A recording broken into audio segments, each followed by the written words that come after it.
este delito. Vamos a hablar sobre ese y otros temas con nuestros invitados de esta noche. Está con nosotros Francis Allison, alcalde de Magdalena. Gracias por estar con nosotros. Y también nos acompaña el coronel Juan Carlos Liendo, ex jefe de la DINI. Gracias a los dos. Un gusto. Va a ser interesante esta mesa que ya hemos venido adelantando también mientras veníamos comentando algunos detalles de la nota. Pero a ver, ayer nada más, el general Arriola diciéndonos, ya no hay secuestros en Lima, ya capturamos a los lugartenientes del monstruo. Y hoy, con esta noticia. ¿Qué piensan de eso? Bueno, los escucho, adelante. Si no reconocemos que estamos mal, no se va a poder arreglar nada. Es indispensable reconocer que las cosas están fuera de control. Y si autoridades de la policía tienen una visión tan corta de su gestión, entonces, lamentablemente, vamos a tener que continuar esperando lo peor. Y tú lo has mencionado. El día de ayer, después de una entrevista importante de un jefe importante de la policía, en forma fortuita se encuentra a un secuestrado. Quiere decir que si no estaba ahí ese patrullero y los policías que conocen la delincuencia, que huelen el delito y tienen el coraje de enfrentarse y agarrarse a balazos, si hubiese estado 10 segundos antes en otro lugar, no estaríamos hablando del secuestro. ¿Cuántas personas más estarán siendo secuestradas? ¿Cuántos no denuncian? Es todo un tema muy crítico. Bueno, ¿qué piensas? Sí, bueno. En primer lugar, Tatiana, mis felicitaciones a mi amigo el coronel Percy Guerra, jefe de la División de Emergencias, por haber rescatado a este ciudadano coreano secuestrado.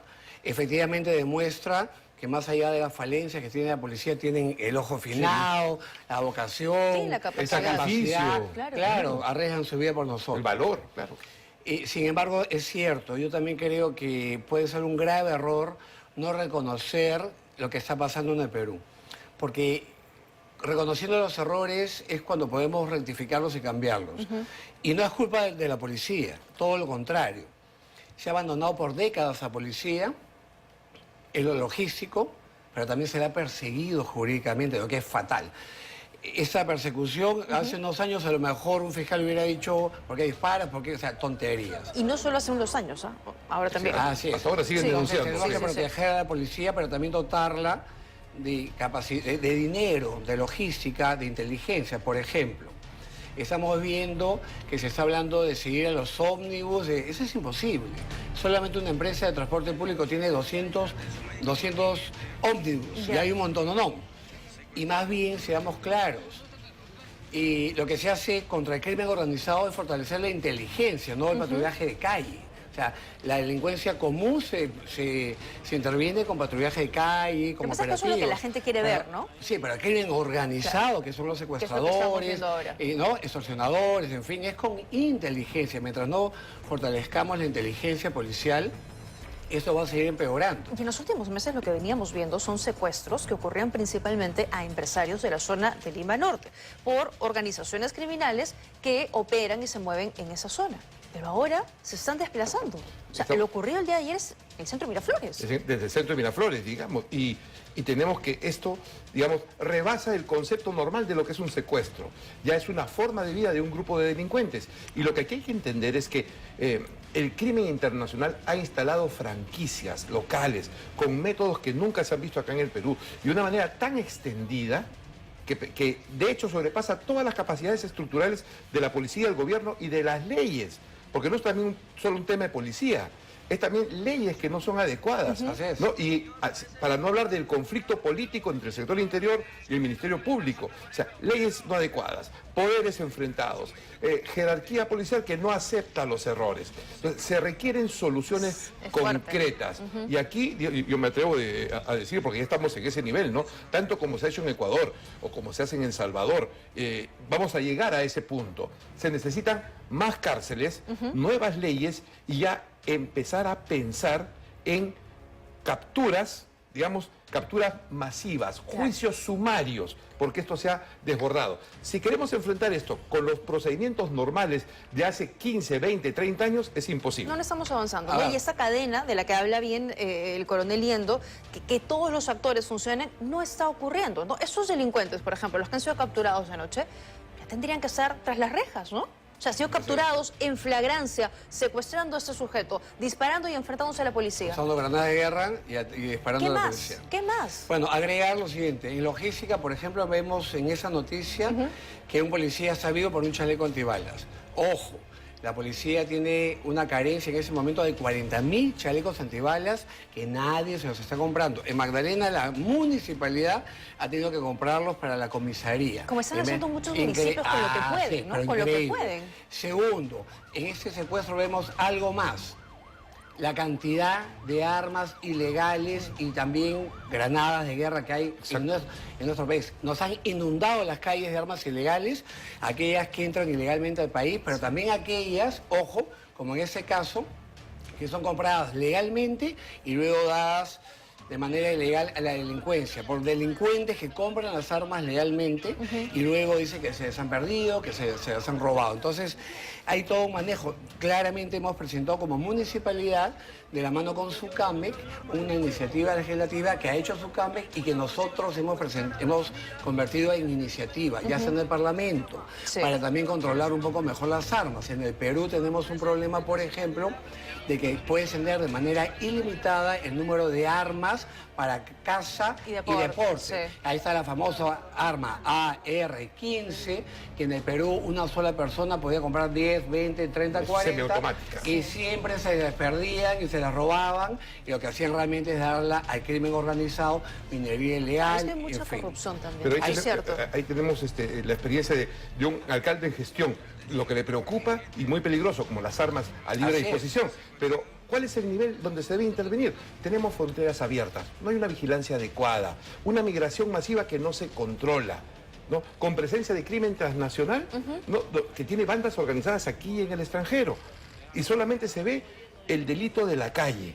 O sea, hay una falta de perspectiva estratégica. Totalmente. No hay plan estratégico, no hay decisión política. Y mañana va a haber una paralización importante. Son decenas de empresas de transporte público que ya no pueden más y que dicen, prefiero dejar de trabajar un día, lo que implica es que no van a ganar dinero el día de mañana porque tengo miedo de que me maten o que maten a alguien de mi familia.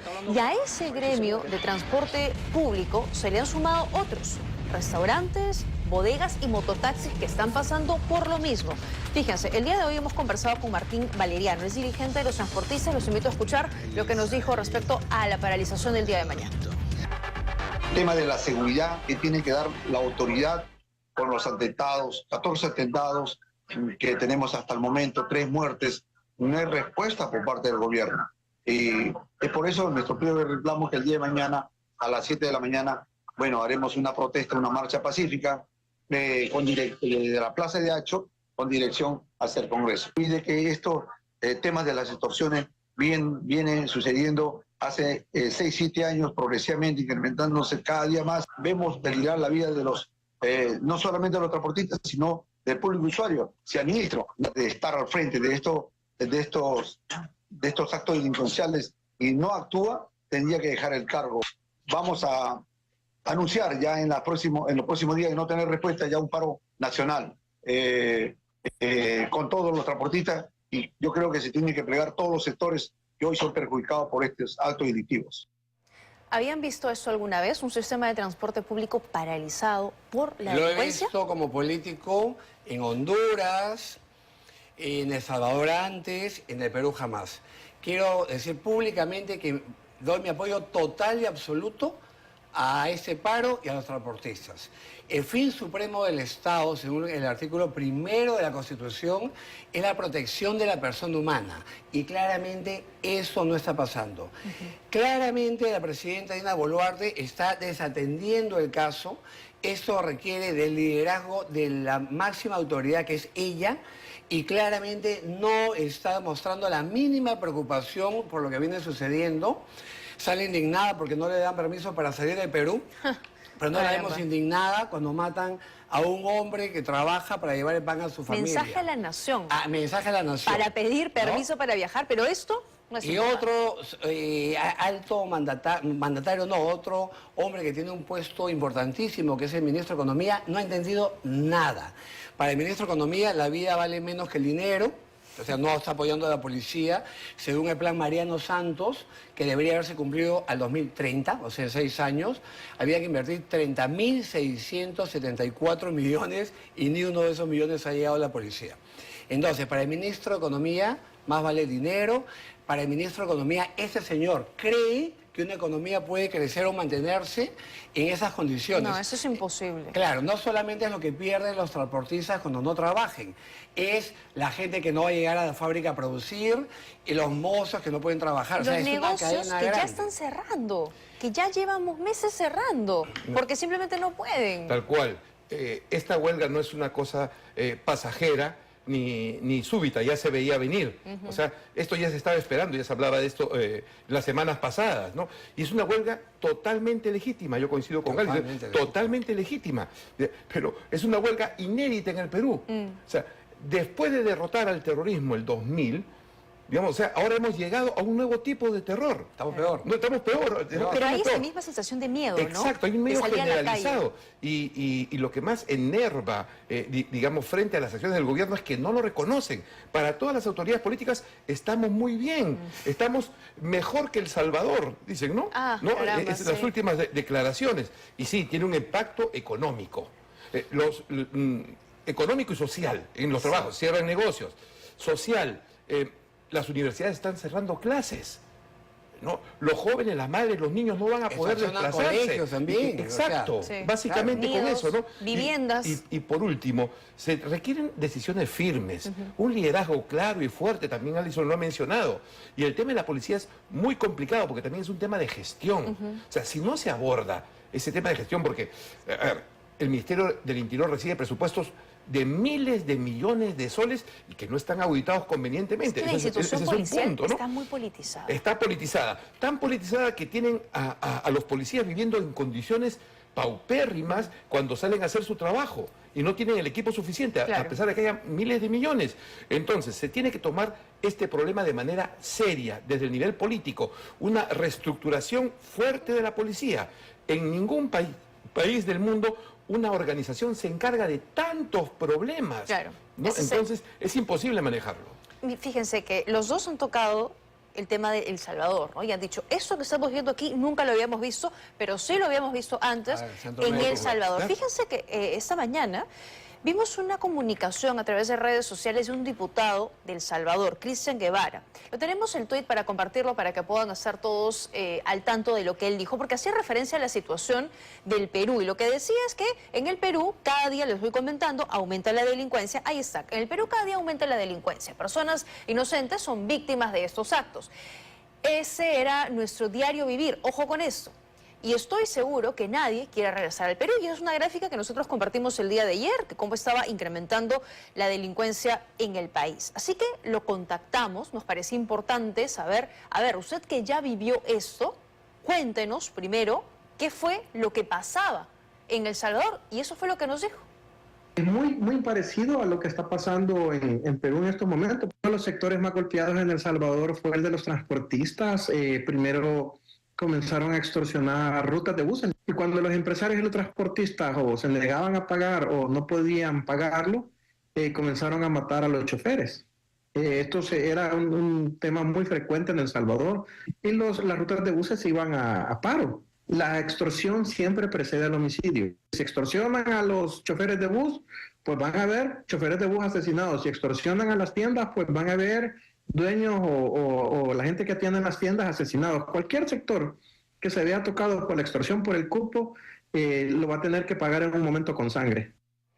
El diputado Guevara nos dijo algo más, porque le preguntamos, frente a esto, ¿qué hizo El Salvador? ¿Aplicaron medidas extraordinarias? Y nos dijo, no, para nada, aquí no hubo mano dura, aquí solo aplicamos la ley. Escúchenlo. Aquí teníamos una de las tasas de homicidio más altas del mundo. Aquí no se aplicó mano dura, aquí lo único que se hizo fue que se cumpliera la ley. Declaramos a las maras, que son las pandillas, que eran nuestros grupos de crimen organizado, como estructuras criminales terroristas, y se les dieron penas duras. Por darte un ejemplo, se pusieron jueces sin nombre, que en el caso del Perú los han tenido, y si ustedes no toman las medidas necesarias en este momento, van a haber millones de peruanos encarcelados en sus propias casas, en sus propios trabajos, en sus propias vidas. porque va a ser un grupo muy pequeño de criminales, 1%, lo más 2% de la población, que va a tener de rodilla todo un país y va a tener encarcelados al 98% de los buenos peruanos, que es la gente que sale todos los días a la calle a trabajar.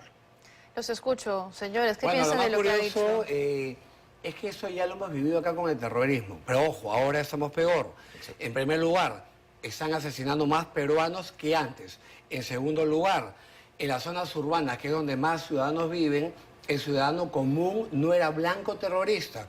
Podía morir si explotaba una bomba por donde él pasaba o donde él trabajaba, pero él no era el blanco. Moría sí, pero no era el blanco. Hoy, el ciudadano común, chofer de ómnibus, vendedor de caldo de gallina, en fin, es el blanco de esos asesinos.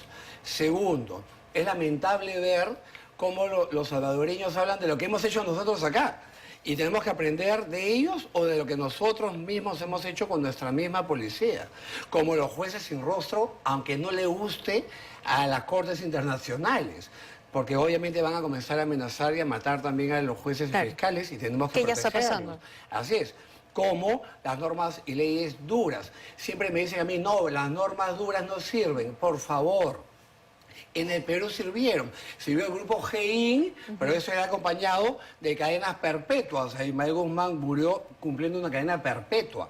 Otros líderes terroristas en condenas de decenas de años.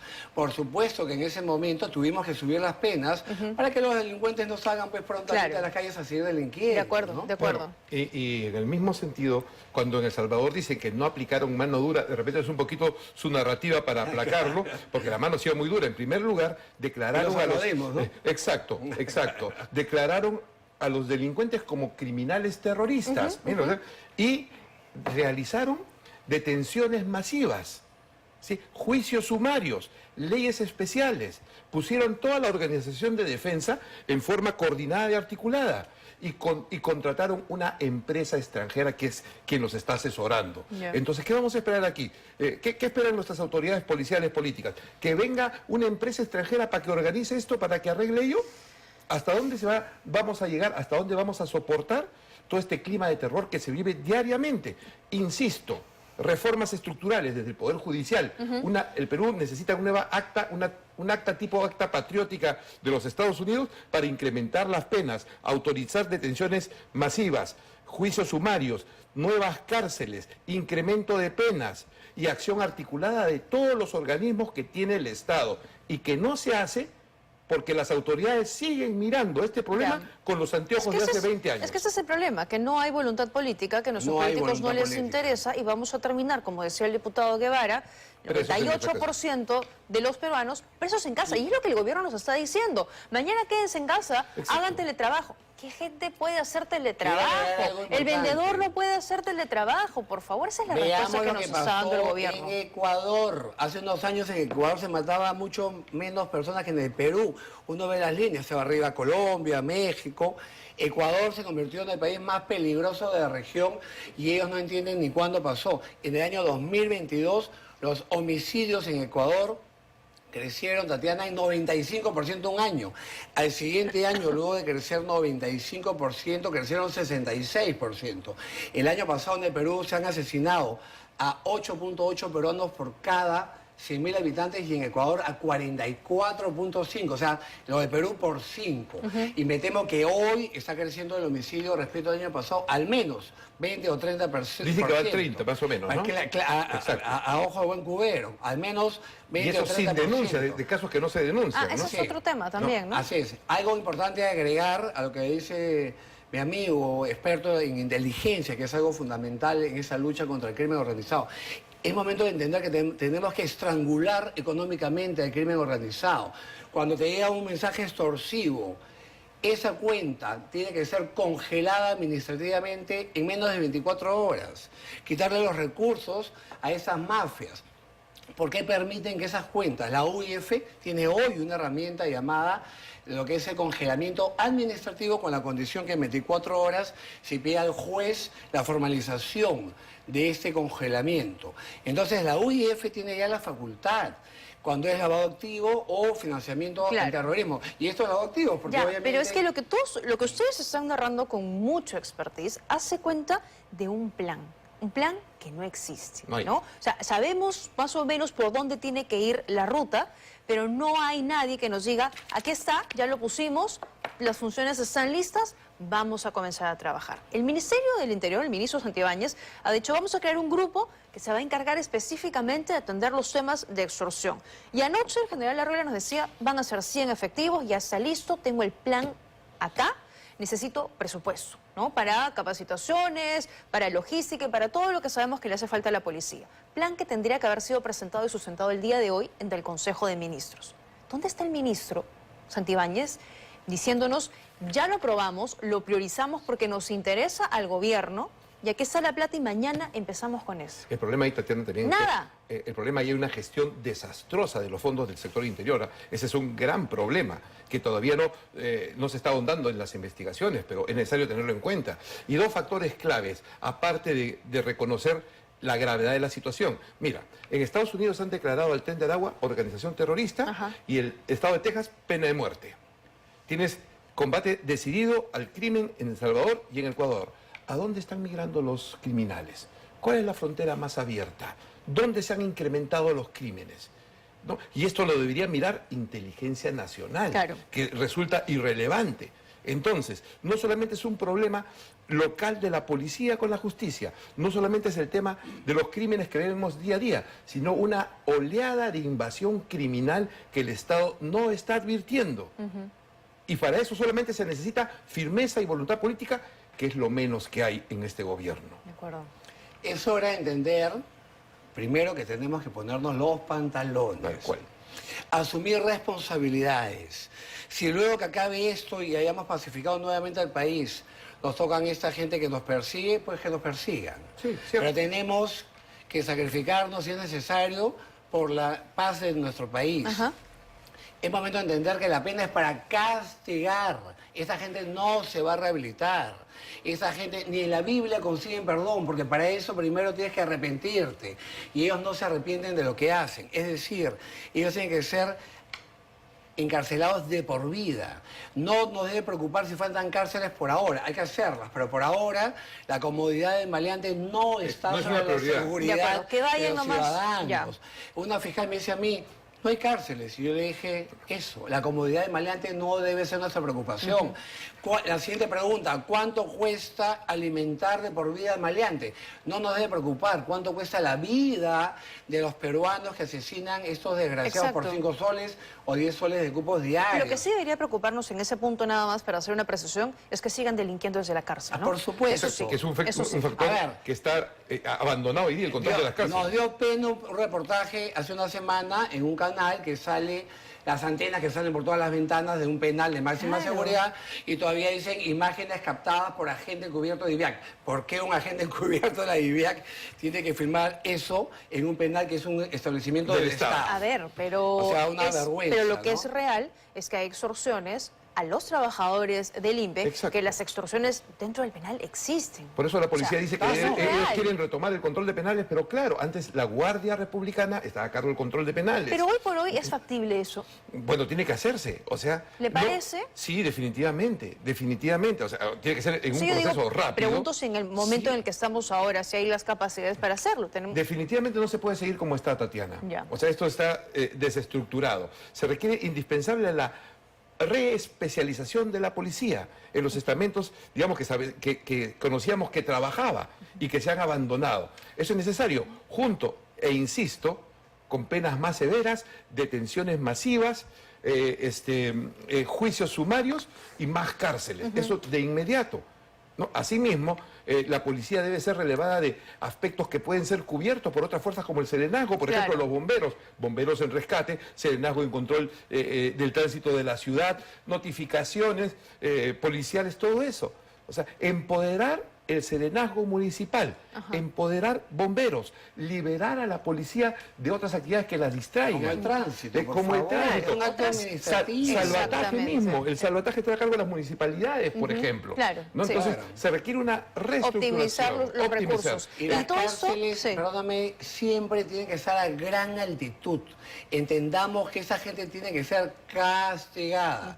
A gran altitud se le va pues la actitud de matones y todo. Primero primero, ahí casi no tienen visita porque es muy lejos llegar, muchas horas para Y llegar. sacar las cárceles de la ciudad también. Segundo, las comunicaciones son muy difíciles por la misma ubicación del penal.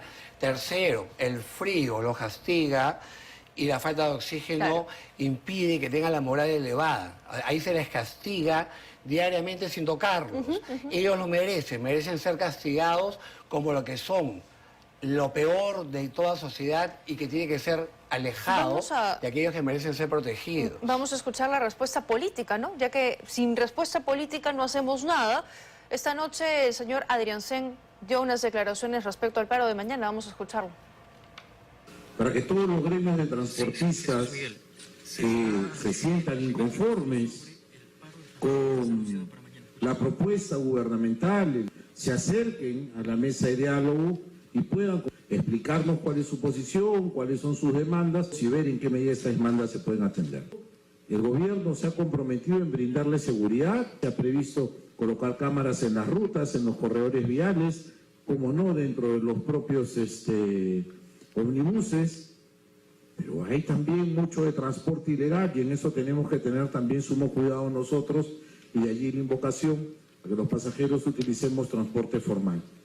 Nosotros estamos agotando todas las instancias de diálogo para que el anunciado paro el día de mañana no se produzca.